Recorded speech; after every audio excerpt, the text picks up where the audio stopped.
人讲这新庄大仙安的故乡有两个哦，一个是桃园的大溪，另外一个就是新北市的蘆洲。这蘆洲区公所呢，逐年拢会举办这新庄文化节。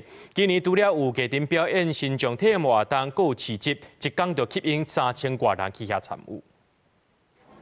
几排新庄出来电视，这是新北市蘆洲，互人讲是全台湾上济新庄的所在。区公所讲，蘆洲的人会讲是新庄的故乡，爱对清朝讲起。当时有一位对福州来的师傅，早家己揢个红仔头来到蘆洲，有龙女、七爷、八爷、善财等等拢总有6尊。后来目的宫搁去福建订光辉和万里2尊新庄，开创蘆洲8大新庄的历史。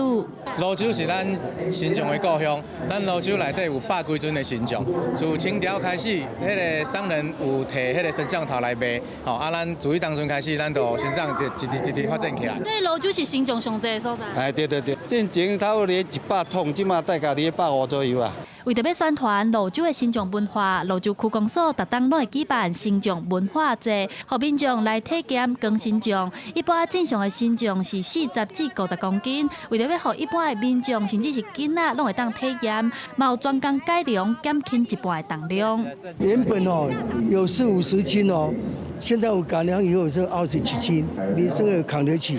很有趣，然后想来看一下这个泸州以前的那个神将历史。肩膀那边有点重，然后就是走起来，如果不是很常穿的话，会很不适应。好，来10倍了，好，雷大先生的声音。 现场也有举办跋杯活动，有民众真旺，连刷11个神杯，并头奖5000块的礼券，邀请一车师傅免钱画糖、捏面红仔，互囡仔食，体验庙宇的文化。蘆洲区公所讲，一天的活动落来，拢总有3000多位的民众来参与，会当讲是办了非常成功。记者陈亚轩、曾俊佑新北报道。